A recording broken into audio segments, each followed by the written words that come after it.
what I wanted to talk to you about today, because it friggin' fascinated me so hardcore, is that India has 1.3 billion people and China has 1.4 billion people.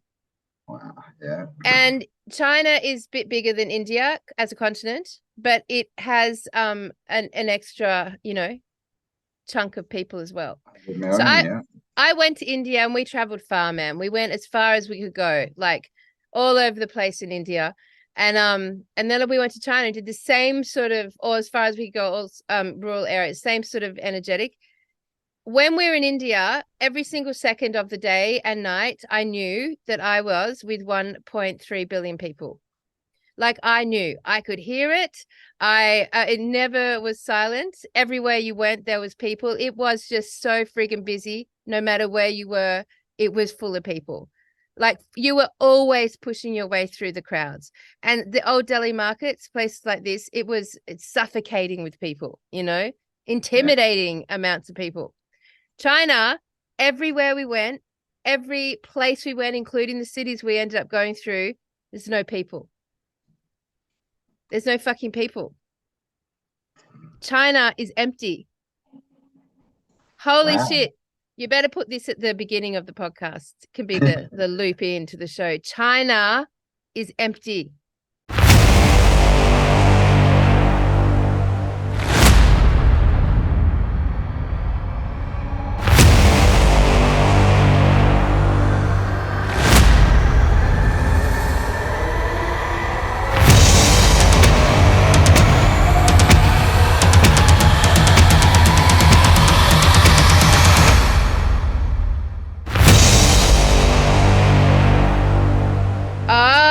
Good morning, Tartaria, Australia.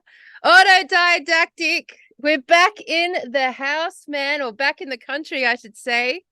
Hey, buddy. Hey, yeah, man. We made it. We We made traveled. it. We came back alive. I'm just maybe I shouldn't be rude and just take those off since no one's seen my face for 2 months. Yeah. Whew. 2 months It's a traveling. bit harsh though. I can't do it. Too hard. I've got to build my way into that. I kind of fucked them by sitting on in a taxi. All right. So, oh my God, we have been friggin' everywhere, man. Like all over the place. Actually, Cambell and I haven't caught up for like 2 months now. The last time we spoke was that little podcast that we did on the very second dad arrived in India.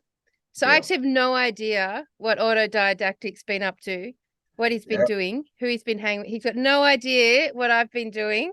And we thought, fuck it, instead of catching up like now, we just do it live. Let's do it live. Yeah. We haven't spoken yet. I'm still in Perth. So I'm we're hot. still not in the same place. How hot is it there? It's 39 here today. Yeah, it's humid. It's feeling humid. It's not so hot. It's humid, but it's clouds in the sky, which is amazing. I didn't come back to Oh, drought and rain. bushfires, which the whole community were like, hello, our really good friends down the road almost lost their house. Yep. There were fires while we were away, but I got back, I think, the day after the rains, or a couple of days, and it was all greened up, and Yep. 3 days, and then took off. So, Yep. yeah, man, it's been like 2 months. So, Oh, no, I've solid. got to, let's just start with you. Start I with want to me, know, you right? just fucking went and hung out with all the old gurus in America. What's been, Yeah, man. Yeah, how it was was it? awesome. Get us the inside goss, Campbell. What's the It deal? What's was the it story? was really cool. Um, Unorganized, but everything worked out perfectly. Met heaps of really cool people. Met Yeah. Jason, Martin, a few other creators, did some shows, traveled through 14 states in 28 days. It was great. America's awesome. Um, I love America. I could America, easily live in America. me too. Like it's Yeah.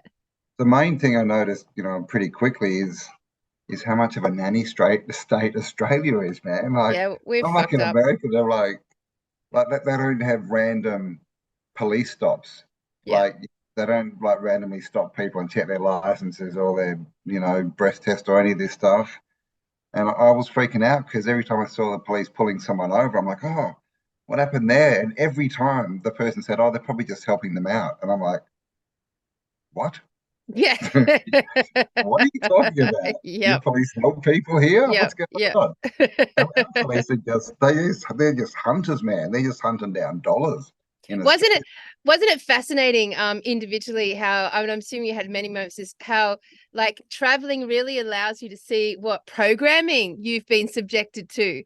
Like that was a level of programming, like with you and the Yeah, for police. sure. Yeah, Yeah. we think we're pretty free here, and when you start seeing, all this stuff, and obviously you can buy beer at a service station, right? That's treating you like an adult. I mean, it's so it's just bigger, but that's why I think there's so much opportunity. We always hear this about America is because they pretty much let you do what you want as long as you're not out there, depending on the state you're in. As long as you're not hurting others or being an Yeah. idiot, they Yeah. kind of let you do your thing, right? Yeah. In California, they let you do anything. Like they'll sell you mushrooms and dope everywhere, and it's all legal. It's crazy. How, I mean, come on, let's admit it. How civilized and awesome are the shops you can buy weed at? Like, Shots. oh my God. It's It's so exactly right. civilized. In Australia, it's like you want some, and you don't get a choice. It's not like, oh, would you like indica or sativa? It's like, this is what I've got, and that's it. That's your choice. In America, it's like literally, it's like getting a prescription. You walk in and they're like, what do you want? What do Yeah, you what want do to you need? feel? What's Yeah. your ailment? And they Yeah. just give you yeah. So it's I very know. civilized, yes. The first time I went into one of those supermarkets was, oh, not even supermarket, it's a shop. It was probably like in 2019. And man, I was just like, wow, this is a whole other realm of reality. Like you go in and you can choose, like it's all there. You can just like very leisurely and very calmly just ponder along and check it all out, decide what you feel like. Like it's so good on that level, Yeah. really cool. You can drive around with it in your car and not have to worry about getting busted Yeah. by Yeah. a It's random stop by someone trying to steal money yeah. off you. Yeah. Yeah. Um, and it's a lot cheaper. It's a lot cheaper. I was only in the southern states, but cars, Yeah. land, most things for Yeah. shopping, food's kind of comparable, but most things are cheaper. Yeah. Like it's crazy. Like Australia, like I had a look when I was in casino, and like for a casino house, and casino is like a 5,000 person town out in the half desert, like 350 grand in a casino. In Texas, you could buy a two-story almost mansion for that on a massive block of land. Yeah. It's just Yeah. absolutely crazy, like the difference. So And I reiterate that from my travels too. Like the cost of living here in Australia is friggin' insane. Like when you actually get out of this country and realize the difference in the economy on that level, it's just like you feel foolish for living here. yeah, I have come home feeling like we're fools, man. we are mad. We're so taxed as well. Yeah. Like Yeah. we're so taxed. We have it all, man. We've got income tax, all the sales tax, and the GST is sales tax on top of sales tax. Yeah. So, Yeah. Yeah. it's just so, yeah, I agree. That definitely hit me, man. I'm like, holy shit, I'm from this country and they're treating me like a little child and just robbing me blind. Yeah, yeah, I agree with you. We'll get back onto that subject as I cross-examine it with my experiences. So, but Yeah, I want to know, like, tell us how was Martin? How was Jason? Like, how yeah, was man. hanging out with them in real life? The difference between doing it on a podcast and actually connecting physically. Yeah, yeah. I mean, they're pretty much just like they are when we talk to them. We stayed in a house in San Diego, with about 10 of us. Yep. And that was really cool. It was just, got along with everyone perfectly. There was no problems. Good vibes. Martin's, I spent 4 days in a van with Martin traveling. Imagine what that was like. Yes, he liked the marijuana shops too. Um, Yeah. and Jason was really cool. I'm glad I met him. He was, again, just kind of what he puts himself out as. He was really, really generous, put me up, paid for my stuff. Always sort of looking at, he's a bit like a, Papa Bear type. He likes to look after everyone and make sure everything's Yeah. good. But I met his dad. I had a big conversation with his dad. who basically reiterated all the stuff that Jason said. So as far as all that kind of, speculation on that, yeah, man, as far as I'm concerned, it's all legit and the real deal. So Excellent. could have met him, yeah. Excellent. Well, I was very jealous. I was very jealous that you got to hang out and talk great conversations for all that time. Like, fantastic. I mean, like, honestly, I'm really craving that physical like contact Oh, with people now. It's just like having been bombarded with the stimulation of traveling, like, this Zoom reality we're all living in. There's a exactly real right. loss, And a real loss. the other thing about America is there's so many people, right? Yeah. Like in Texas, they got 80 million people, like two and a half times all of Australia just in Texas. And can you tell, like, when you're walking around, can you tell? I didn't really go into any of the big cities, but just, like driving around and driving through the country and just, being in suburbs and that, not at all. It's not overpopulated at all. Yeah.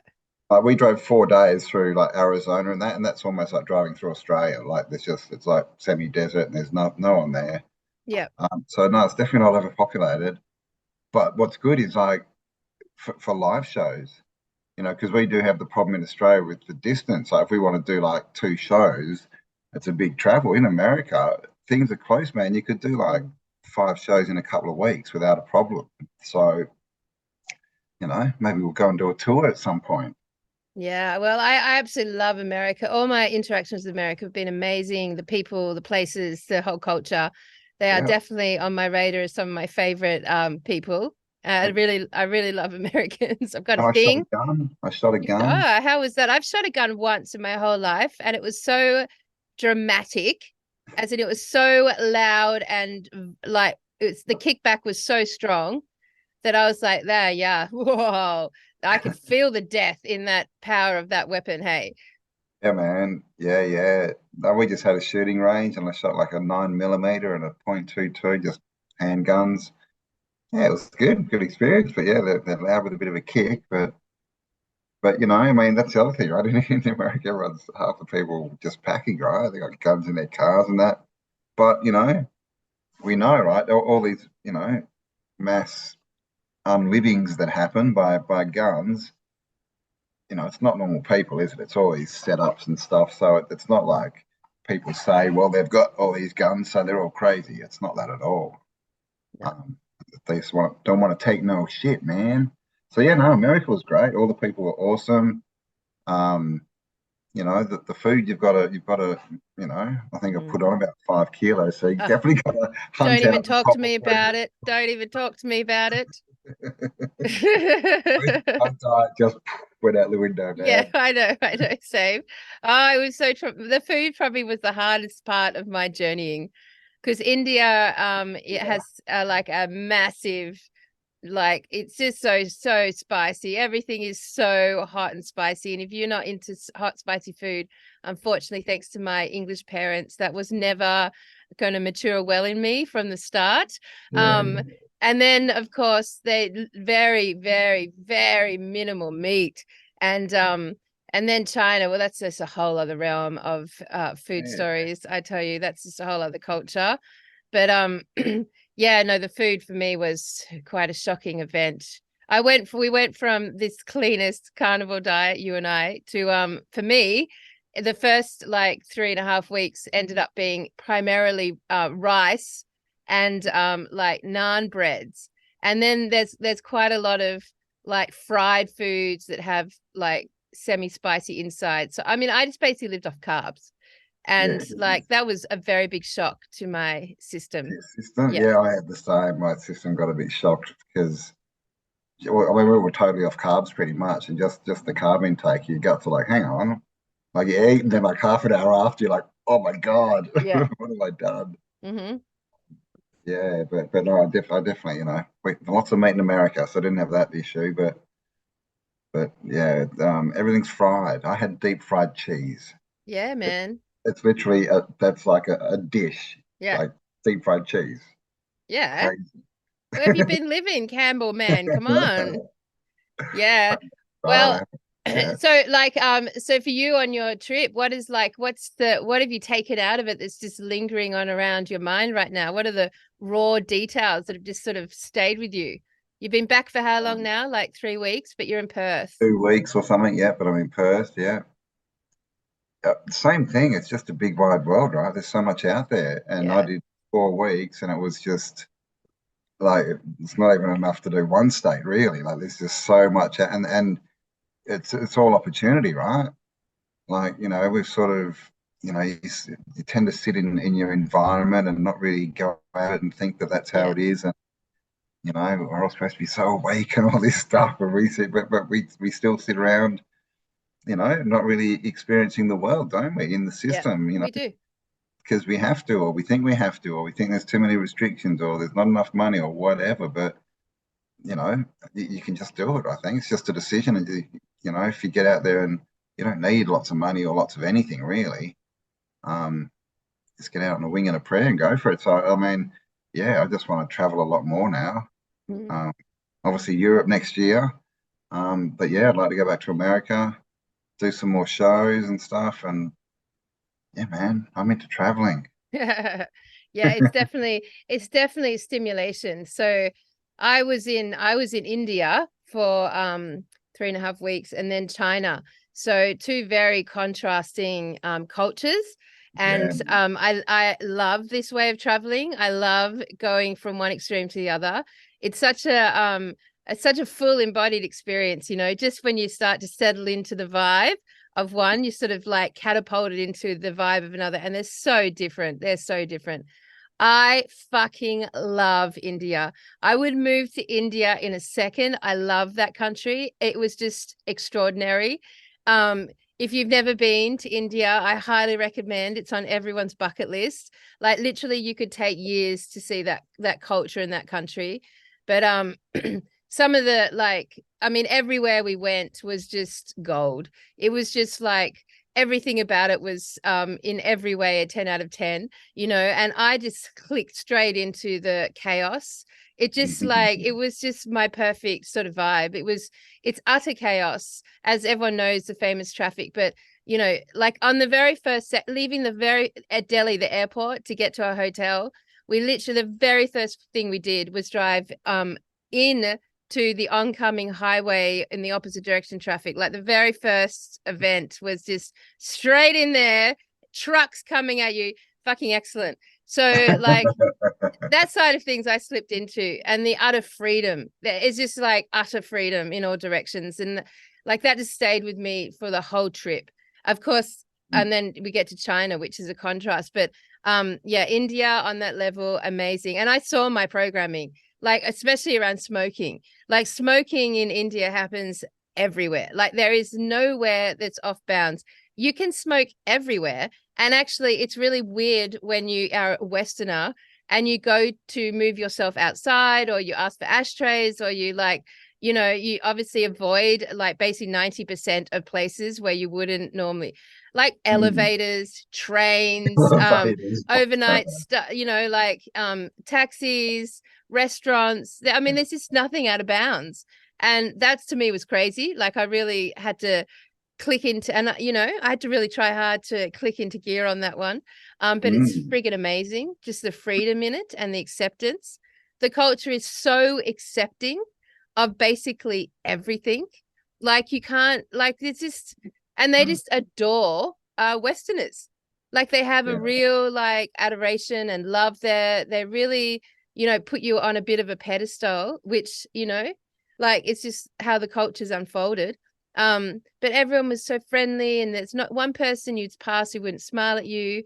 Actually, it was mainly the other Western tourists that you'd pass that wouldn't smile at Yeah, you. Ironically, like they were just like, "Hey, not seeing you. I'm on my own experience here. You don't exist." But the Indian people are just beautiful, like, and so rich and so intelligent because all around them, they've just got 14,000 religions, gods, festivals, spiritual festivals, traditions, rituals, sacred things, sacred actions, huge family structures. Like it is so integrated that their minds, by default, even like with no education, are just wiring and firing at a very high dynamic.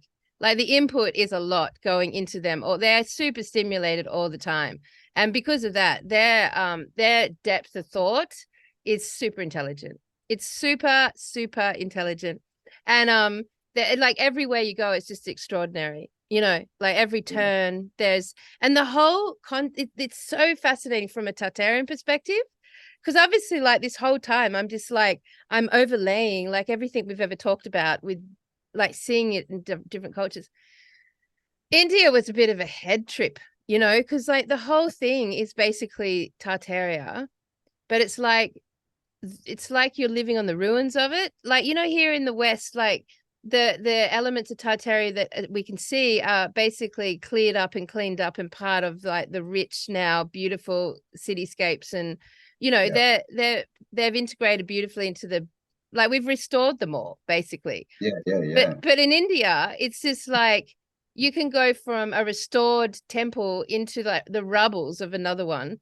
You know, so the whole city looks, it's really weird. You've got these amazing old world structures, and then lots of the like domed towers and things like this, and the stupas. But then on top of that, you've got like this rubbly, and I think I spoke to you on the first day about this Yeah. rubble. This Yeah. just is everywhere. There's this rubble everywhere. It's like they've been bombed. The whole country's been bombed over and Yeah. over again. There's just rubble everywhere, rubble. And so the new India has built itself on top of the rubble, up alongside. And that rubble could be like basically an ancient, you know, tower, or it could be you know, it like the integration is so not black and white like it is in the Western world. Like it's so, you know, like Varanasi blew my fucking mind. Like, have you ever done a show on Varanasi? What's Varanasi? All right, Campbell, we have to do a special on Varanasi. In fact, our next show is going to be a special on Varanasi. Uh, Varanasi, probably most people know it from the burning body ceremonies in India. You know, where they burn the bodies on the Ganges on the and they Ganges, set yeah. them on fire. And Yeah. that's like quite a famous ritual. And you see these images of like, you know, all this smoke and, you know, like the priest with the massive dreadlocks and all these, like that is done at Varanasi. So Varanasi is famous for the body burning ceremonies, and they're big rituals, man, and a fascinating, beautiful movement through cycles of life and death. But we'll get onto that when we talk about that. But like what blew my mind about it is we landed there and we went straight into the hub of it, like, which is epic. Everyone else we were traveling with freaked out. It was too much, too chaotic. Like Tui and I, we were just like, in, man. We were just like, in, and we were just like, get lost. But our other travelers, they were just like, holy shit, you know, fucking what's going on? Get me out of here. But we turned down to the Ganges, so which are called Ghats. Went down the Ghats to the Ganges. And then I turned this corner on the water, and bang, right in front of my eyes were the most extraordinary seaport, Tartarian seaport I've ever seen. Like, Yeah, right. we hardly see images of Tartaria ports, like the ones that are built or have had the water come up to them, has had the ocean meet them. Like, unbelievable. I'm going to show you pictures of that when we do our special. And like, it is Tartaria. It like, you wind down these alleyways, which just millions of alleyways, and you could be in Europe. Like the cobblestones, the stones, the buildings, how they've been built up around these cobblestone pathways everywhere. It's like so European, but then mixed up with this like Indian, you know, culture. And it's just like the strangest mixture of the old realm versus new realm. I fucking loved it. Honestly, if everyone has to go to India once in a lifetime, you've got to get yourself to Varanasi. It's a mind-blowing moment. Like Oh, amazing stuff. yeah. Wow. So it sounds like they've had a reset and not left, like just kept living there wherever everywhere else. They've gone in, cleaned up after the reset, and then the people have gone in. Yeah, I mean, it definitely looked like, so we went to another place called Pushkar, and that was like a basically a miniature version of Varanasi, but inland on a lake almost. Like it was like a river lake system, but same vibe. It had the Ghats going down to the water, and it was built like, it looked like India looks like Tartaria everywhere else in the world. Like it's Tartaria everywhere else, but you know the pictures of the World Trade Fairs where you see like Tartaria go down to the water. You see Tartaria Yeah. wrap. So India has all of that. It's all those culture. It's all those areas that like build around going down to the water, and these massive, beautiful Tartarian buildings everywhere, and everything's made of stone and stone pathways and like amazing. So yeah, it's not the same as what happened in the West. Definitely not. India wasn't destroyed the way it was destroyed in the West, as in the history of it's actually been integrated. Which is, I Which, guess, the whole Dutch East India Company moving in the 1800s and doing all that kind of stuff. Because they pretty much just went in and like they do everywhere, right? Just like indoctrinated the people, just changed the culture. But obviously, then they just left them in this post-reset sort of country that was still mashed up. Yeah, wow. with probably a lot of the ancient, ritualistic behavior, because India has so much connection to that those rituals, that pagan, that religions, it has so much integration into that. It's like it never left. It just like morphed in today's culture. There hasn't been like a break from it. It's just morphed right through and through it into what it is today. Yeah, which is interesting because India is looked at as, well, the oldest culture, but it has the oldest writings and stuff. So Yeah. basically, yeah, they didn't or couldn't dismantle their history as much as they could everywhere else. So wow, man. Yeah, and so many of their gods are, representative of these beasts that we see on these old maps and we see around the sort of Tartarian mythology. So yeah, I mean, it's really interesting like that to go to India through that lens. That's I an mean, interesting, yeah, right. I You could get to look talk. at the rest of the world through that kind of see what you could, because the story might be in India, right? Just the names are being changed everywhere else. Yeah, I mean, honestly, I googled while I was over there, um Tartaria in India, and there's so little content on India.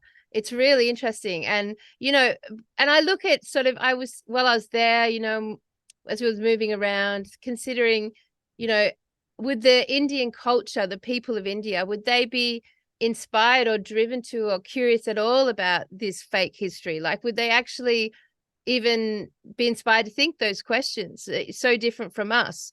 And I'm Mm, thinking, I don't think so, because everything is so ritualistic, and so the whole culture is so morphed around these religions and spiritual practices and traditions, mm.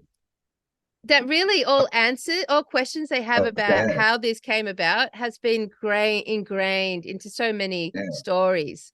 yeah, It's man. just They've got one the big answers that we're looking for. That's their culture is full of them. Yeah. they're like, they live in a master story.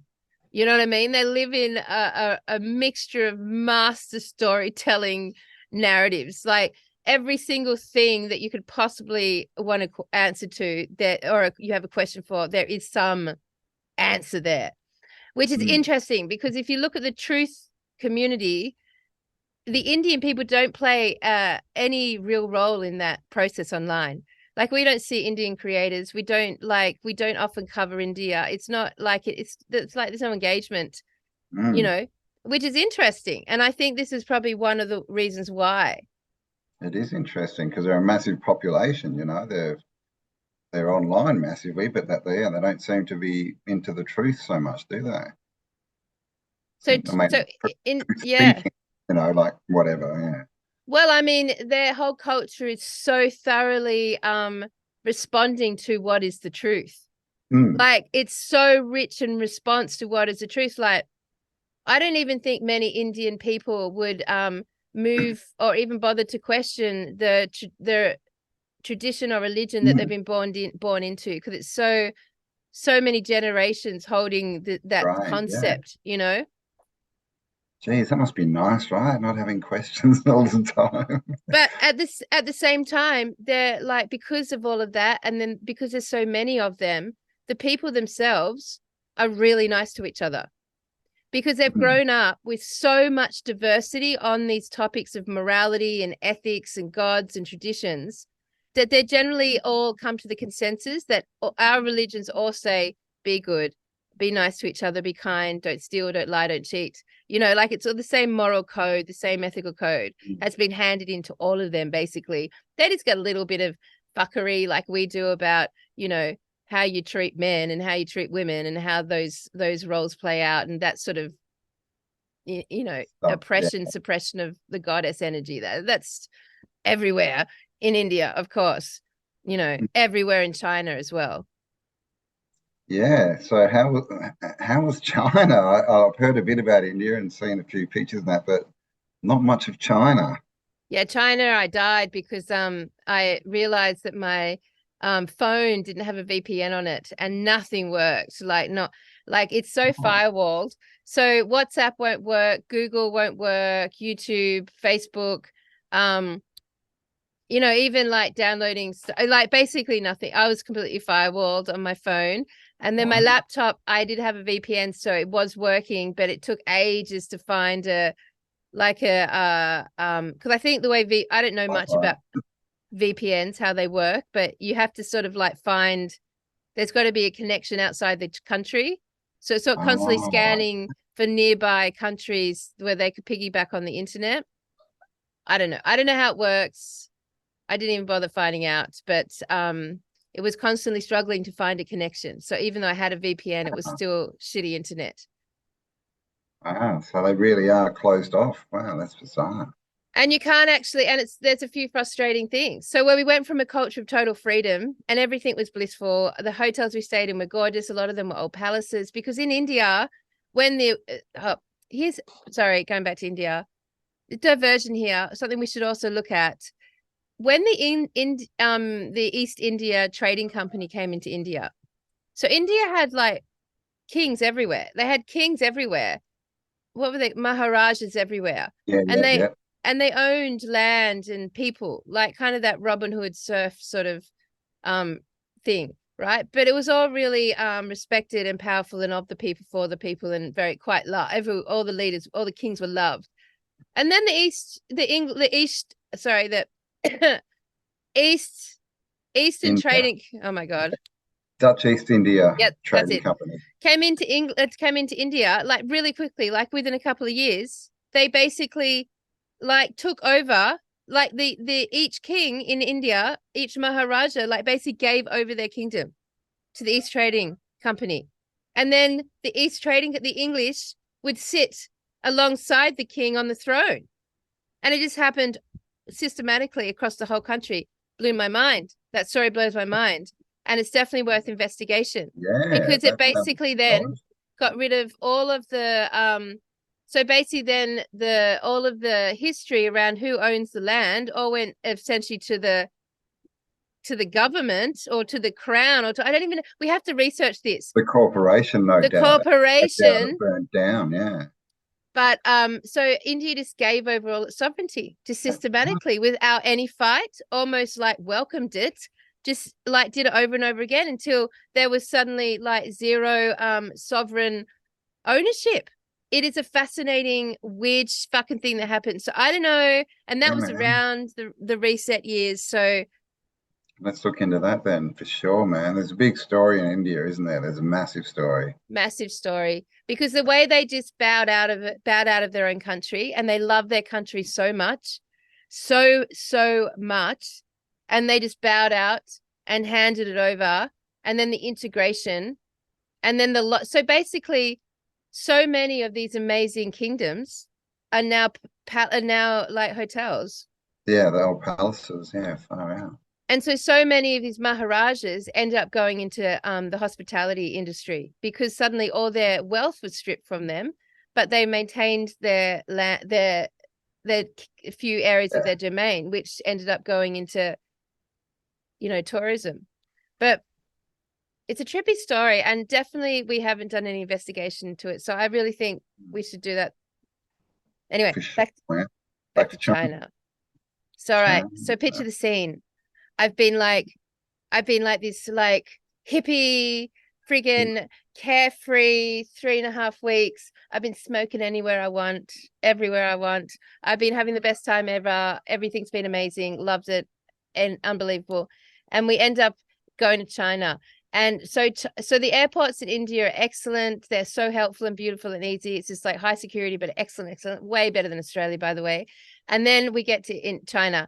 Now, China operates everything from facial recognition, right? So you basically, and as a Westerner, you have to have your passport with you all the time, because the only access in and out of stations or planes or trains or buses or buying any ticket or checking into any hotel or do anything like that is you got to show that your passport.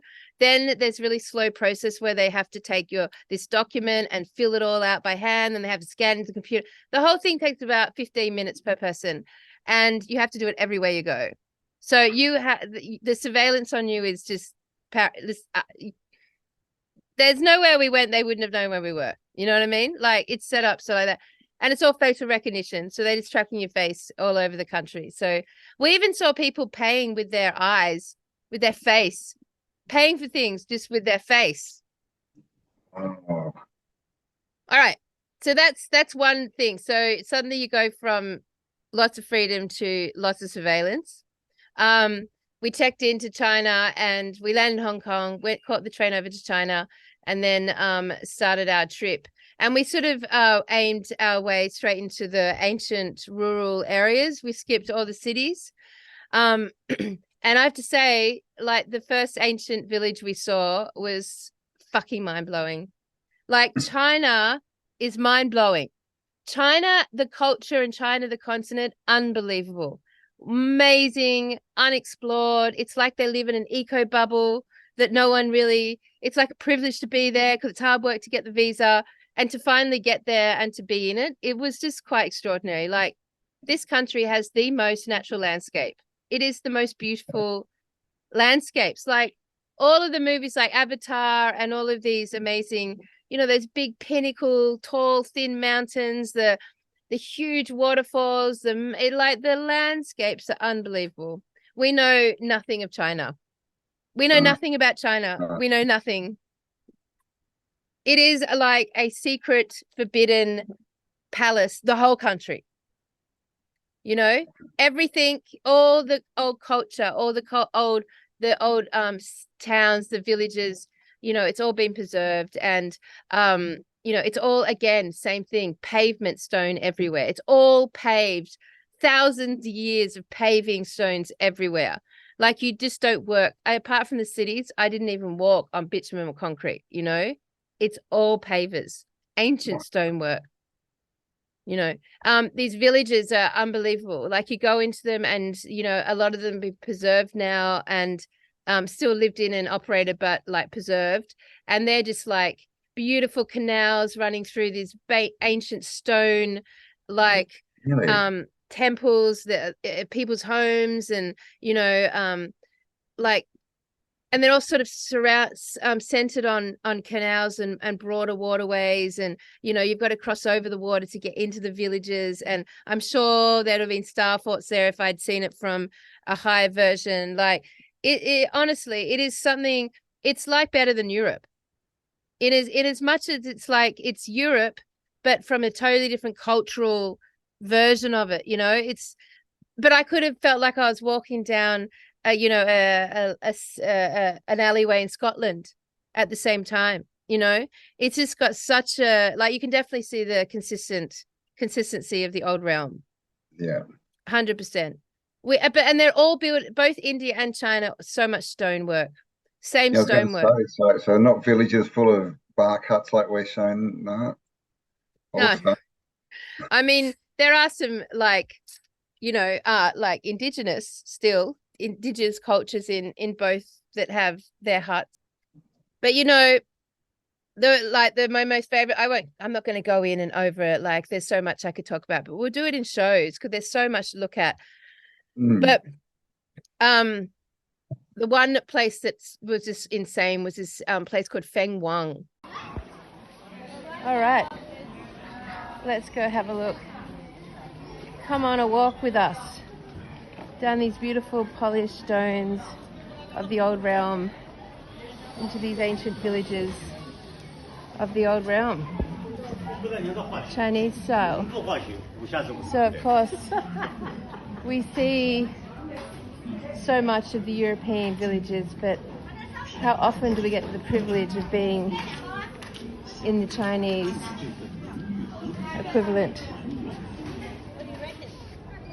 I mean, what an amazing place to live back in the day.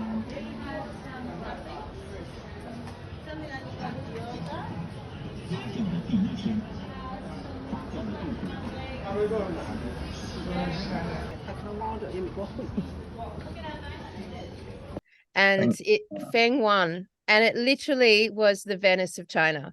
It was Venice in China. It was unbelievable. It was all like, you know, houses built right up to the walls of the water, you know, bridges with houses on going over the water, you know, that whole, like the Tower of London, the old pictures of the London Bridge where it was built out, all of that sort of stuff, like unbelievable.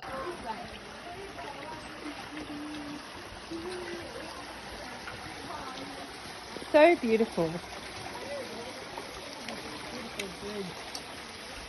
Why can't we have something like that leading to our front house? Yes, why not?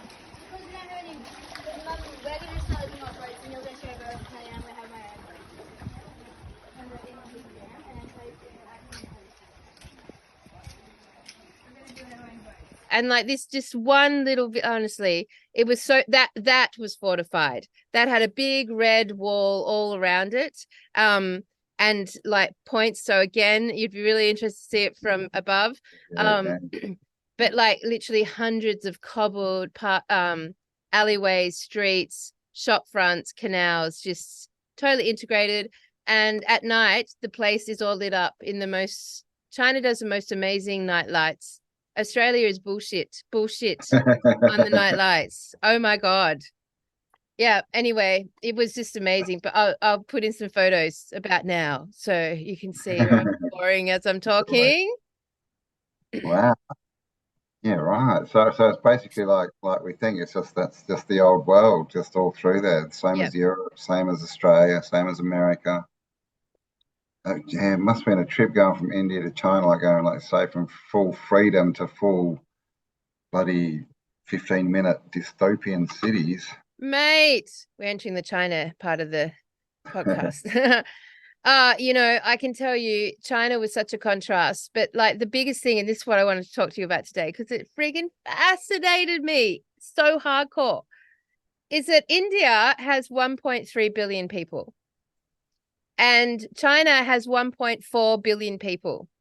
Wow, yeah. And China is a bit bigger than India as a continent, but it has an extra, you know, chunk of people as well. So I went to India and we traveled far, man. We went as far as we could go, like all over the place in India. And then we went to China and did the same sort of, or as far as we could go, all rural areas, same sort of energetic. When we're in India, every single second of the day and night, I knew that I was with 1.3 billion people. Like I knew, I could hear it. It never was silent. Everywhere you went, there was people. It was just so friggin' busy. No matter where you were, it was full of people. Like you were always pushing your way through the crowds. And the old Delhi markets, places like this, it's suffocating with people, you know, intimidating amounts of people. China, everywhere we went, every place we went, including the cities we ended up going through, there's no people. There's no fucking people. China is empty. Holy shit.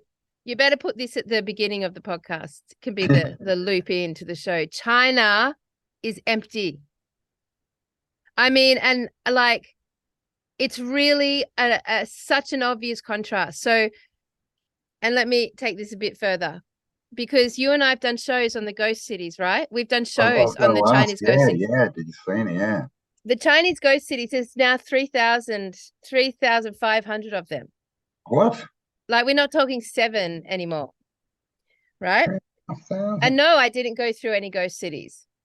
I went through big populated cities. Well, like, you know, like sort of like towns of like 200,000, you know, that sort of scale in the So even the cities though, like seemed empty, like wasn't like being in Melbourne or something. So the first city we arrived in was Guangzhou, and that's, I think, China's sixth biggest. It's like one of their biggest cities. And and it's got the same, it's just basically like being in any city. It's really lots of concrete, lots of big, it's fucking boring. I didn't like it. But yeah, for 3 days, Charlie and I went around Guangzhou by ourselves, just going through like the whole city, catching the metro everywhere, getting off everywhere. Yeah, like it's empty. Like there are people, but there are like few people, right? So but it wasn't until so we start traveling and you'd end up going to a train station or a bus station, and the infrastructure of these stations is fucking huge. It is comparative to how Tartaria looks to the humans, where you go into the old world train stations and the humans are this big compared to the structures. Yeah. So this is the same thing, but inverted, because these buildings are new builds. They're all new builds, but to the scale, they are gigantic. They are built for giants. I'm not fucking kidding you. They are built for giants. It's a fucking trip, Campbell. Do you get what I'm saying? Like these new buildings are built for giants, and the people are as dwarfed in them as the images we have of the old realm with the people dwarfed in them. And the ghost cities are growing. So are they actually like, what the hell's a ghost city, right? Is it something they just built or something that just got emptied? All right, I'll tell you a trippy. So I spoke to one of our excellent Tartarian hunters, Paula, on the phone the other day. And she's given me a whole pile of information to look at, which I haven't done yet, but I will get there. Sorry, Paula. Also having to catch up on 8 weeks of missing carbonate work and overgrown, snake-ridden I farm. mowed a bit, but that was a couple of weeks ago. Yeah. So, oh yeah, so she was telling me a story, and I'm going to paraphrase here. And she said that her friend was in China and was really excited to go on a tour of the ghost cities. And so went on this like ghost city adventure. And the Chinese woman she was with said, "Do you know who these were built for?" Or she asked her, "Why did they build these?" I don't remember which way it went. And the answer from the Chinese woman was, "They're for you," and started laughing.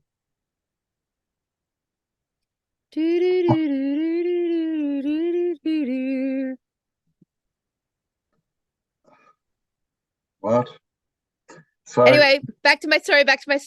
Just have a think about that. So the infrastructure in China is huge. The new builds, the train stations, the airports, the bus stations. So infrastructure, the metros, all mega and huge, like big mega, like massive cavities, and you go into these places that are mega with mega escalators and mega levels, and like there's hardly any people, like over and over and over and over again. Hardly any people. It wasn't until we were like in one of the big cities where it felt like there was, like more people, but not crowds of people, just more people.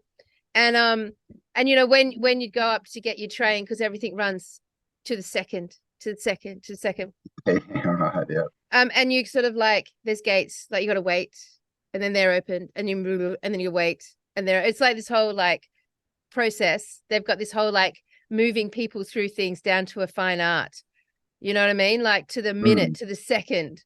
It was only in those tiny moments that we'd felt like there were like people around us. But you go into these big spaces, but then you go into like, the center of these cities.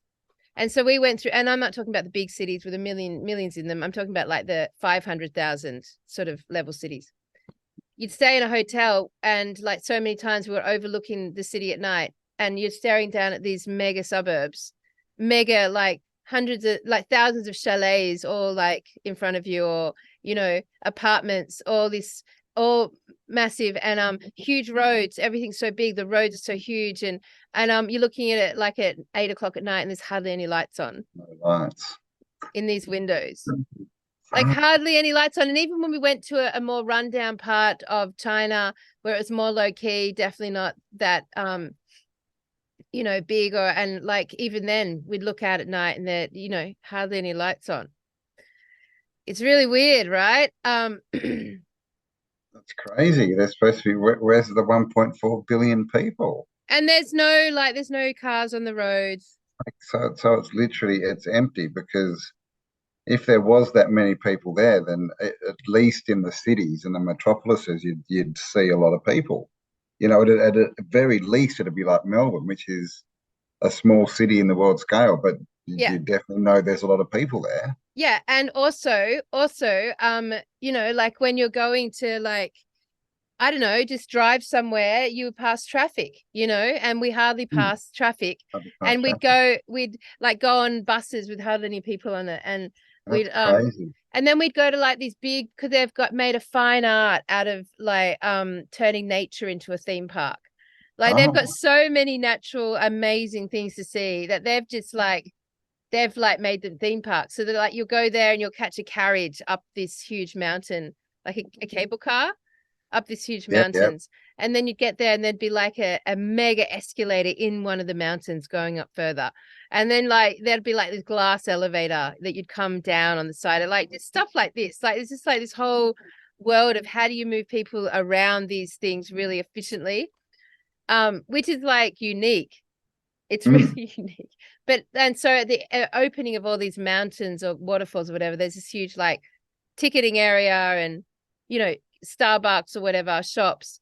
But they were all empty, you know. What? That's It's a trip. It's crazy. Like, so everything's new is big, or at least a lot of the big infrastructure is for giants. Yep. Empty cities that are growing, and someone said they're for us, and they can move people around very efficiently and track them all. I mean, let's just hope that the giants aren't coming back and we're not like put up to be their slave race, right? Do you remember ages ago, JC put out a video and she was doing a channeling, and she was it was, I'm really gonna paraphrase, sorry JC, but basically you were talking about China and how China had won the game, and that the Forbidden Palace, like the last game of Reset, and the Forbidden Palace was like they could ask for a reward. One thing they could ask from the, you know, the evil parasitic black gooey monster person that was running the show, was they could ask for a reward, and their reward was that the Forbidden Palace in Beijing would be private, that they could keep it private and it be private for them, like, so that the parasites couldn't listen in, they couldn't enter that. Do you remember this? Kind of ringing a bell, yeah. See, I remember it because obviously I'm fascinated with the Forbidden Palace. So yeah, anyway, I'm sure JC will probably correct whatever. China, wasn't it? Pardon? That was your second time in China. You've been there when you were young. Yeah. But yeah, so anyway, the point of that conversation is that I remember her saying something like this. And then I kept thinking, wow, so China proved to be the most evil, to do the bidding the most well, you know, and then you look at everything that's happened in China. And I thought, well, that's really interesting, you know, like maybe it's possible they are being set up as the next reset location, which would make them the economic power. Like they're building out these incredible amounts of ghost cities, just sitting there dormant. Their actual cities are pretty empty at the moment. The whole city's everything's smart gridded already, all surveilled already. Like, imagine if like, and also a lot of these a lot of these ghost cities, we have smart cities, they have ghost cities. A lot of their ghost cities, are like replicas of Europe.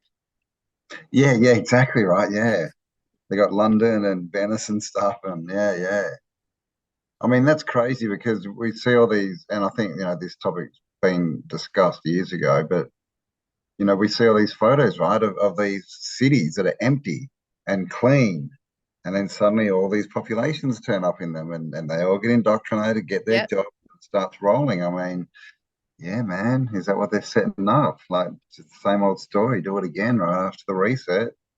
Well, I mean, I mean, I like Tui and I are laughing about it because she's like, yeah, and then you're going to come back in 100 years' time and you're going to be looking at China, you're going to be looking at this exact train station right now, and you're going to be like, oh, the giants built it. And she was taking the piss out of me. And I was like, no, actually, because we know how we have built these, like, that's the mystery of the building isn't there. But anyway, but you can see how the cycle could continue, right? How the cycle could repeat is what I'm. Yeah. Cracks me up, man. I just have to move Why around. build them so big again, though? That's crazy, right? Why build all these train stations and that so big? Like, yeah. What do they know, right? Is the vapor canopy coming back, right? Ooh, what do they know? Well, we've got a few, like, obviously, you know, like it was just hit. Had just hit the first day of the off season, so I would add that into variable. And also the one child nation policy, which you know only ended in 2015. I mean, that would have really culled the population, especially with, you know, what was in that that documentary that you saw, which I'm not going to watch, but yeah, it's really you know, traumatic. we saw what was going on there. I mean, I'm just thinking that all these cities, I mean, they sound like they're abandoned cities rather than they've just been built, don't they? Like, I know, but because where are all the people? Like, built. Sorry, I'm being annoying. I'm moving around. I should just stand up because I'm feeling like I want to move.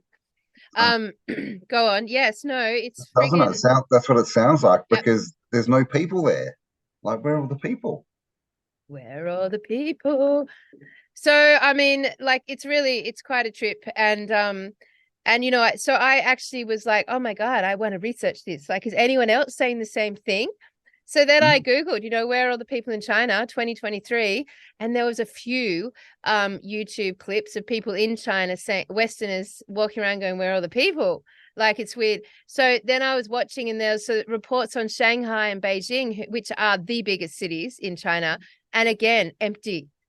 Like, all the department stores, all the most sought after market spots, all the like hardly any people there. And so there are some videos of other foreigners walking around and going, what's going on in China? It's really fucking weird. There's no people. And this is meant to be. We are given the impression that China is so populated that it is the force that's going to overtake the world. Like, the Chinese are going to come in, and they're such a big giant force. That's because that's the thing about America, right? America is what I think is almost at 400 million. So that's what, like a quarter. And like I say, there's definitely places you drive and you don't see a lot of people, but there's never a place where you're on a highway and there's not another car. You always know there's people around. It's not like it's crowded, but and that's probably be comparable at least to the size of China. Yep. That's just crazy. That there's like that doesn't make any sense. Clearly that they don't have 1.4 billion people if that's the deal, unless they're all underground, right? Like, what? So I mean, either like it's been all propaganda, and actually the one child nation like policy really did do some, because not only did they kill, I think it was over 100 million fetuses, like they actually aborted, or they actually killed the baby upon being born the first day. And then sterilized like millions, hundreds of millions of women. They did all that, but at the same time, you also got executed for dissidents. So then they turned the population on to itself, and with all that fear, so many people were executed, being dobbed in for anything against the party. So, and then of course it came with starvation. So in one chunk of time in China, they sterilized all the women, they aborted all the babies, they killed all the female childs because no one wanted a female baby. They got the population used to just discarding a baby and turning your back on it while the birds peck off its eyes, which is hugely traumatic. Then they starved them, and then they executed them for dissidents all in one go. So all of that population just gone, like hundreds and hundreds of millions. This is why I believe JC when he said China's won the game, because like they literally completely murdered their population. Like they sacrificed their population. They sacrificed the women and babies. Man, we might have to get JC on for a chat about this. So, like, with Yeah. the game, like, is she talking from the perspective of like the Archon? Like, Yeah. and so it, like, yeah, okay. It's almost like a game of Risk, if you know that, where literally you're a different country and the aim is to take over the world. So she's saying in that scenario, if it was different Archons fighting each other, then China won. Yes. China was the Wow. most evil. China was Most the most people. evil and did the best bidding of the parasites. Yeah, I mean, and it goes hand in hand with all the tracking, right? All the smart cities and stuff like Yeah. Yep. 1984, isn't it? And obviously COVID and we didn't go to Wuhan, but I wish we had. Wuhan, yeah, that's the other thing. It was And on it's our radar. We could have done it, but we just went in the wrong direction. But crazy, right? It's like the other countries are like, oh, how did you get rid of all those people so quick? And they're like, aha, come to Wuhan, we'll give you something. yeah, well, I mean, God. so they had, and of course all the, you know, the A word was all linked to China, and you know, all the trafficking of the Falun Gong and their abuse of the Falun Gong, the organ thing, all linked to Yeah, China, and then all the yeah. spyware and malware. But in actual reality, China has turned itself against its population for decades and decades, and literally annihilated their chance of being an actual force in the world. Like, because you walk around now and there's a whole missing section of women, like in sort of our age group, like 30s, like late 20s, 30s, early 40s, is sort of like absent. And so, you know, where in Australia, all the service roles like McDonald's are all filled in by that age group, teenagers, 20 somethings.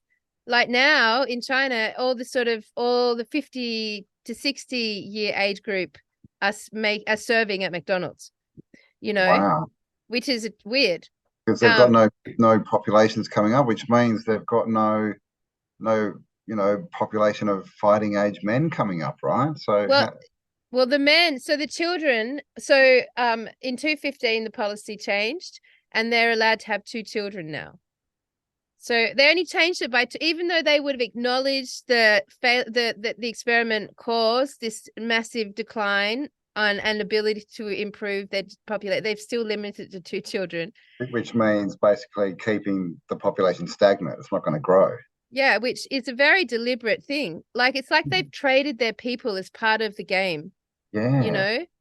And China has such a rich spiritual history as well. Like, it's not like these people weren't super, super, super dynamic. They're super intelligent all over again.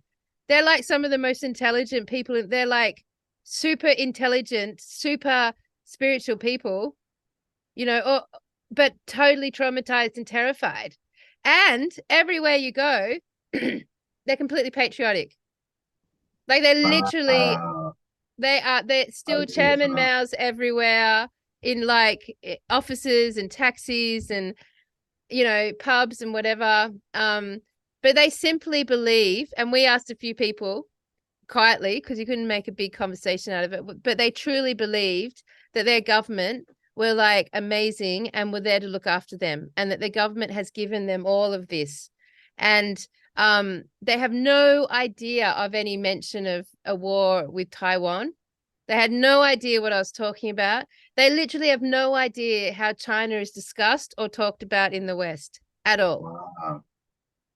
I mean, that's winning the game, isn't it? I guess from the Archon perspective is get the population to worship you as gods, right? And you win. Like, not you can do anything to them. Like, and they have. Yeah, sorry, go on. I was just going to say that's clearly where all the other countries that we're trying to get to. I think it's failing, but I mean, all this tracking, like depopulation, like, you know, turning people in, right, when they don't agree with the narrative, like, oh, that's what we've just gone through, like the start of that. It's a really, yeah, I mean, That's it. So man, we're going to have to do some looking into this one. That's crazy. Yeah, I mean, you've literally got a population that loves their government, has no social input from the West, is not, it has no idea what's going on from our perspective. really nice to foreigners. We saw in China, probably saw in 3 weeks, maybe 10 other Westerners. Wow. Like, no one's going to China. So it's a fucking great time to go to China. Like, there's no queues, there's no people, there's like you won't see another foreigner, and they don't speak English. The Chinese people do not speak English. We could not speak to anyone. There was no, and that's another thing, there was no English signage anywhere. You know, normally at these big tourist places, you'd have at least signs, nothing in English. On these big mountain hikes, nothing in English. Most people did not speak English at all. So it's China for Chinese, clearly. Yeah. They've built it to keep it closed. Yep. Or at least not for tourism. We were going into museums and things like this where you definitely would normally have a translation, but nothing in English. Nothing in the museums. Wow, No. that's crazy. No. And like they literally, I mean, Charlie has her beautiful like strawberry blonde hair. So she was getting a lot of like, she had a big sort of like fan club of Chinese people wherever we went. Whereas in India, wherever Tui and I went, we like honestly 40 times a day, people would ask for our photograph. Just because they love Westerners so much. They've got this whole weird culture where if they see one, they want to take a photograph with you. It is so, and don't have any self-consciousness about it. It's excellent. They just walk right up, take my baby, I want a photo. It's just like, but in China, Charlie was getting all that attention. And predominantly you walk around or you don't see that many women. You just don't. Until they're in the kitchen where they should be, Kelly. Yeah, I mean, they definitely. And then you go to these like beautiful places like Feng Huang or these ancient villages, which are tourist attractions. And, you know, it's all right, relatively quiet. But at nighttime, everything's lit up. Like the most beautiful fucking, if you can imagine the art of making nature look amazing with lights, they've mastered it down hat. It's most amazing stuff. Like the way they interact on that level with their technology and the cities and nature and these beautiful, like amazing. You feel like you're in a fucking movie set. You feel like you're walking through Lord of the Rings. You know what I mean? Like the elven village of Lord of the Rings. Like it's all lit up for film, you know. So they've clearly got all the infrastructure they need. They've got all their electricity sorted. They've got all their, you know, transport and everything sorted, but just no people to use it. So clearly they've still been building it recently, but the question is for who? They've just wiped out their population. They have. And they're not really kids, improving it's not growing anymore, is it? It's staying. Like if you only have 2 kids per couple, you're just replacing yourself. So that's going to keep it as very low. It's not going to getting blown away. Sorry, I'm here. I just got to move because I'm getting blown. Bad the wind. So carry on. I've just got so many questions. I think I need to go and do some research. I know. I mean, You're welcome. It's also, remember we used to always get told when you were young, it's like, oh, if we're not careful, we'll all be speaking Chinese. Maybe that's why nothing's in English, right? Because they just expect we're all going to be speaking and reading Chinese. Well, yeah, I mean, in China, like, I guess if you were put back in there for a reset, English would be an unknown tongue. China would be that language. So, I don't know. It's a fucking trip. So, yeah. And I don't know, there was quite a lot of theories about like 500 million people dying due to COVID in China. Wow. 500 million. Like that's 500 million. That's a fair swag of people. If that was the right number, it feels like that would be true. Because like that's what it felt like. That there was like 500 million missing people. That's what it felt like. No, I'm obviously I don't know if like obviously that was just like one of the rumors that went through the channel over the last couple of years. Yeah. I just remember it. I mean, but this is the main thing is we just don't know. Like you said, nothing comes out of China. We don't know what's happening. They don't know what's happening outside of them. It's just all this propaganda. And like, you know, a couple of hours ago, I thought there were heaps of people in China. I know. It's fascinating, man. So weird. Look at me. I'm very like movie. I'm hot and cold and hot and cold. Yeah, man. Like your dream catcher, by the way. Yeah, this is beautiful macrame that comes out of India. Wait. So it's sort of similar to a dream catcher, but it's not. It's obviously not. Yeah, Not American Indian. It's Indian Indian. I wanted to. No, it's a mandala. That's a Oh yeah, mandala. sorry, it's in here. Yeah. I'm gonna I was like wanting to bring them in for our audience, but like I didn't have a chance to negotiate. They're so beautiful. Okay. But anyway, another time. So Yeah. and we went to 2 trade fairs, one in China and one in India, and all of them were saying the same things, that like no one's returned to the trading, so none of their American or Canadian and can like businesses have returned, Customers. Yeah. and everything's really, really getting messed up economically. Wow. The trade Really? fairs were really empty, which Especially has never China, happened. like that's God, I don't know, the massive percentage, right, of our consumables all come from China. And they're like everyone was basically talking about a Great Depression, like not a recession, a Great Depression. Depression. 2025, 24, 25, the onset of the Great Depression, and to get yourself as possibly as far as you can out of debt, because the debt's going to be a real problem. And I was like, well, that's exciting, not bought a mortgage. That's just a side note from the conversations we were having on with those two communities. Yep. Yeah. Well, I think everyone knows there's some kind of economic collapse coming. I think it's actually already happened myself, but they're just propping it up. But yeah, I mean, more reason to leave the system, right, and not rely on it, because I mean, it's only within the system that this kind of stuff is going to crash.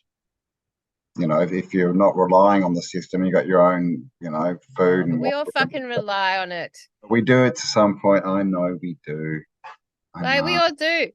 Which takes us back to the conversation of like, how fucking expensive is Australia? So let's just go back to there for a second. Oh my God.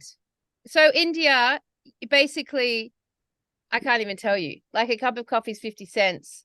A packet of like tobacco, a pouch of American spirit tobacco was like $7. Wow, that's cheaper than buying it in America. Yes. Like books, like all the best PD books or whatever you're reading is like $2, $3. What? So like 5-star accommodation in beautiful palace hotels, maybe like you're looking at like $100 a night, but then comparatively, if that was on say Airbnb or a hotel chat, you'd be looking for the same level of that would probably be coming at $1,500. Wow. Like they're palaces. Top sort of notch. Yeah, right. Like an average meal to eat out, probably and like to properly eat, like to order food and get different courses, and you could do all that in like $8. Like it's just so unbelievably cheap. Like we felt bad in our budget if we spent like $30, on a day. We'd be like, wow, we blew our budget today. Shame on us. You fucking losers. Jeez. $30, so like basically what I'm saying is that you could live on, say, what I pay in my mortgage a fortnight and our food and our bills. You could live off that fortnightly payment in India. It would probably give you maybe the same amount of money, maybe 3 months of, really nice place to live. What, 1 month or 1 week? 2 weeks. So I get paid fortnightly. So my 2 weeks of costs would probably give me 3 months of like 4-star lifestyle in India. Oh, wow. But you could stretch it so much further. My point is to like rent in India. Yeah. To rent in India for a year and eat and like live like kings and queens, you are looking at nothing. Like nothing comparatively to the cost of Australia. Can you rent like nice houses or apartments or anything like that there? Yeah, for sure. Yep. Yeah, they got nice. Yeah. I mean, that's the thing, right? Especially to anyone who's out there who's, working on the interwebs, which many of us. I mean, that sounds really cheap. I mean, this is the thing, right? The less you spend, the more you. I mean, it's because same with America. Like I was in Texas, and you can buy like a block of land, but it's a small one. It's like the 300-400 square meter ones we get in the newer states here, right? In Australia, you're looking what 200 plus easy for that block of land, right? Yeah. Probably 300 plus Yeah. if it's in Yeah. a half decent area. 10 grand, 10 grand in Texas. You can literally buy, which Australian is like 13 grand. You can buy it for 200 grand, a nice big 2-story house on a Yeah. big block. In Australia, Yeah. you could probably get a shitty block out in the desert for that, and that's literally it. You couldn't get a house that was livable. You Yeah, couldn't. it would be around no people, no Yeah, community, no exactly. Yeah, infrastructure. it'd be like a 4-horse town kind of thing. So just that, I mean, it's like I it's know. almost What are we worth living doing? in one of Yeah. these places like India for 2 Yep. years. You'd save enough if you wanted to You live would. in Australia. You'd save your money so you could actually Yep. afford to buy something. 100%. Like, and Thinking, in the money that you're saving, you could like do so much more traveling. Like it's just, but once you're on rupees, then converting back to any other economy, it would you be a lose. very Yeah. big problem. This is the thing. If you're still earning in Australian or US dollars, then Yeah, you're who cool. cares, man? Like, and if you want to invest, I was thinking of, if you want to buy land, like you can go and spend 20 grand in America. They've still got good rental incomes and stuff. You could probably do the same in India. No, buying Airbnb land's something. impossible. You can't They buy can't buy land it in off India. There's a whole other people. process with the government that you can't. It's just not worth it.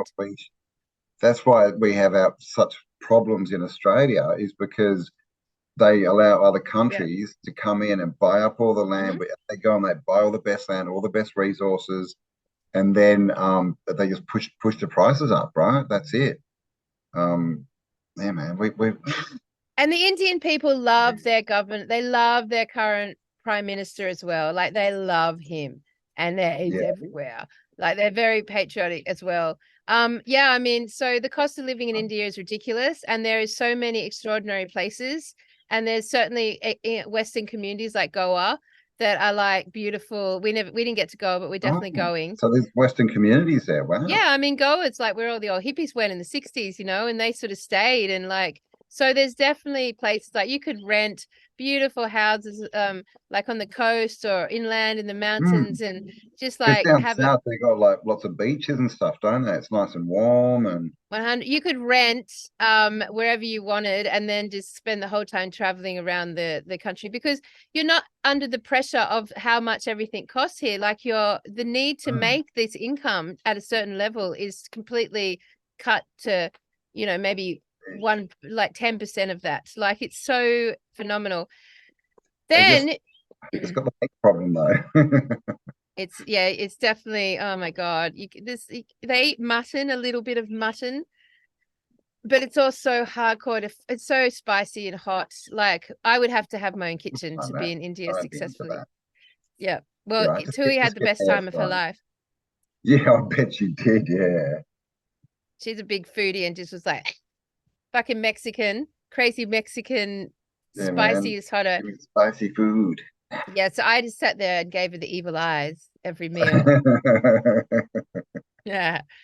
But China's cost of living is also extraordinarily less than Australia.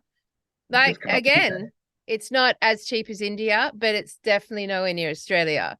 Like we got back to Melbourne and went down to the Vic markets, and we had $50, and that wasn't enough to get like 3 coffees and like 3 egg and bacon rolls. You know what I mean? Like $50. Like it's like such a shocking. In China, you would have probably done all of that on maybe, if you're eating locally, like $10-15, and then in India maybe 5. And we think, what are we paying for? Why are we choosing to act like slaves here? Like, what's the benefit? It's still sunny. Well, it's a good question, because China, if it's got this small population, like where's all their revenue coming from? Like we're taxed out of existence here, but what, they can't fix, give us infrastructure and a good standard of living. But then somewhere where they're not getting apparently all this tax revenue, they've got all this new infrastructure, they've got lights everywhere, everything looks cool, I mean, Just shows how much of a scam it is, right? I Yeah. think maybe our rulers are going to they're trying to win this level of the game, man. It's like, come on, we get the crap out of them. Let us win. But I mean, it's food for thought, because what are we doing? Apart from the fact that we were born here, what are we doing? Yeah. I Right? mean, it's definitely yeah, it's definitely 1,000% more stimulating, more rich with input, more dynamic, more energizing, more beautiful, more everything, and so much cheaper to live. Yeah, it's like, I think we are definitely considering what that could look like in the future, because, you know, like, It just makes sense, man. I mean, this is the thing. Like, why would you give up having a nice block of land that you own outright, that you're not going to get harassed by the government? You yeah, can be on the beach or in the yeah, mountains, and then your cost of living is nothing, so you can work yeah, as you wish, kind of thing, yeah, right? Like, you don't yeah, have to yeah, stress. I mean, why wouldn't you? yeah, Like, it's because Australia, for anyone who's not in Australia, Australia is just, that's ridiculous. Like, literally, if you're, under 30, you're not getting a house, man. You're not, like, unless you inherit millions of dollars. Like, if you want to be in a good suburb in Australia, a 3x1 will cost you $1 million plus. yeah, Seriously, it's ridiculous. yeah, And, 100%. and what's it all for? Because all we end up doing is working more, getting stressed out more.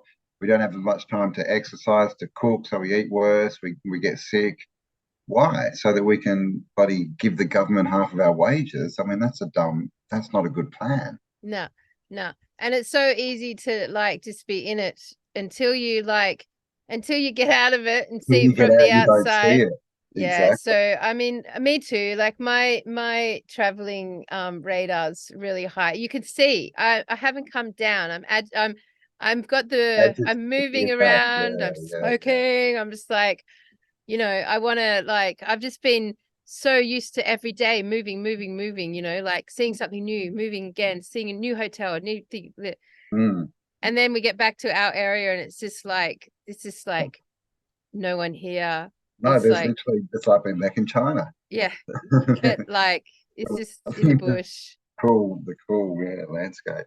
And But I it's mean, a the thing is, the farm is pretty, like, we're not even close to a town. It's really sort of pretty isolated. So yeah, it's food for thought, man. I mean, shit, maybe we should start an ashram in India or something. I mean, yeah, well, I mean, you wouldn't need to start one. It's like they're everywhere. Just go and adopt one, yeah.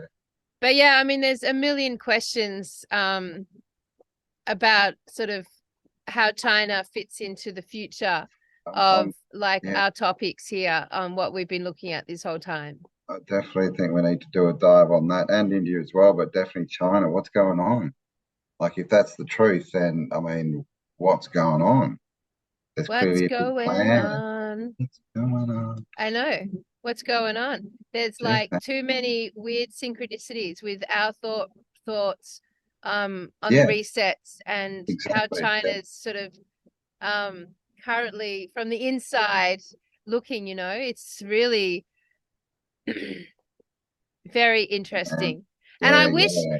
I wish I had actually like sort of put my thoughts into order as we were going through the traveling, because I would have then captured a lot of video of how empty everything was. But it wasn't until sort of the end, after 3 weeks, I was just like, wow, it's not just where we are. Like, we literally I've lost him. We Like, literally oh, I have Charlie here live on hello, the Charlie. podcast. Can I help you? She's staring me out. Oh, Since we're all family here, what is it you would like? what's the problem, Charlie? Can we help? 3:12. Yep.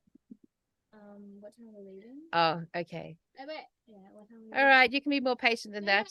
I've also got to have a shower, so like. We'll go do it now. Go, yeah, right now. Okay. She wanted to know what time we were leaving. We're going to go and see our dear friend Cassie and Cara Ah, nice. this Say hello for me. afternoon. Yes, we're excited. That's probably the thing that we've missed the most, is just the beautiful friends we've made in the area. But I don't know. I just look around Australia, man. I'm thinking, oh, it's pretty fucking flat here. It's pretty deadbeat. I don't know. I don't Well, that's the know. other thing about America, like that, just the landscapes, man. And in Australia, it's all the same. Mm. Like literally all the forests look the same. We get rainforest, which is a bit different, but in America, like they have forests of like deciduous Ah, trees and stuff, man. I'm just like, I whoa, what love the is forest in that? America. Like they're just so different, right? And you drive from Yeah. state to state, and it looks different. In Australia, you can drive for days, man. And Did you see this? Did you see any snow? Did you go into what's the season over there? Is it summer it or was winter? going into winter, but I was in the south. I, I'll only venture north if it's their summer, man. I'm not going into one of these crazy places where people live and it snows on the ground. Oh If my there's God, snow, it's it should be on amazing. the top of a mountain, and you should have a No. snowboard. Wait. My experience in America, it was around Colorado and Denver and the Rockies, and oh my God, it was just amazing in the I would snow. like to go to, yeah, Amazing. Colorado. It was so cool. I mean, I But can, that's mountainous. At least you can snowboard there. yeah, you can do everything there. It's like the alpine like skiing areas of Mm, Aspen's there, the famous yeah, skiing resorts. Yeah, that'd be loved cool. it. Yeah, it's just these places where it snows where you live, and you just got to dig your front door out in your car so you can get to work. That's silly. I love it. Oh I would totally live in the snow. I my could fucking god! love it. Oh my god! I did have Yeah. an ice bath, so had two ice baths. So How was that? cold. I Yes. lasted 13 seconds and then 20 seconds, like really cold. So, Yeah. but it's good for you, so I'm going to try and keep it up. So, You're yeah. try to keep it up. How you gonna try? Oh, was it here? You did it here? No, I did the Jethro's, but I'm thinking we Oh, got okay. the dam. I can always wander up and jump in the dam and Yeah, that dam's fucking freezing. scream like a girl and try and get out. Well, all right. So I reckon we'll wrap it up there. That was just like a bit of a deep dive on China, just Yeah, really off the man. cuff. Few revelations as well. So yeah, we'll have to do some follow-ups definitely for that, man. That was interesting. Oh yeah. I think you and I think like we'll go down the Chinese content. Of course, as soon as we do this, I probably won't be able to get it in again for a while. Because it is super monitored. Like it really is. Like all those stories are quite accurate. And I lost my phone. Also lost my phone in China. But so Oh another thing. no. That's right. Jeez, they're tracking you. They hook up to a quantum computer. Like, what's she saying? But yeah, what an amazing two countries, and like let's get some content out on both of those because like really fascinating. Yeah. The Tartarian goggles have not put their lens on either of those continents very much. I Mm. think just lack of people traveling there and just lack of people there. So I think that's probably why. But I've had some, India, amazing connection with the giants. Like there's so much context there on giants. So yeah, we get deep dive into that on coming up shows, mate. And you're home in a couple of days. Couple of days. Yep. I'll be back. And All you'll be right. gone again. And then I go for a couple of days and then I'll be back. And then we will sit down finally and Yes. talk What about April, the so we'll get there. the nitty Awesome. gritties. All All right. right. Well, nice to see you, buddy. So, yeah. And for watching. Leave us comments. Have you been to China? Have you been to India? Let us know. And yeah, we'll be back with some more updates. All right. And of course, this has inspired me a whole new range of t-shirts. I have to tell you. So we've got a new range coming out for 2024.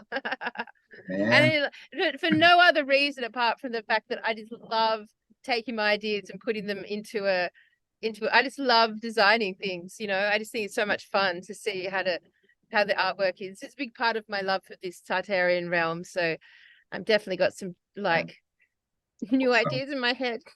Man, keep your eyes peeled for those. Yeah, let's see if we can break the story about the next reset happening in China. Let's See if do we can it. get some more evidence out there. In fact, it's a call out. I know we've got some amazing researchers in our community, like fucking excellent researchers. So we're very interested to note to see what your Tartarian lenses find online in relationship to China and the next reset and to India So, all right, guys. Well, we love you. It's nice to be back. It is. But it sounds like we both want to go again soon. So how long we're here for?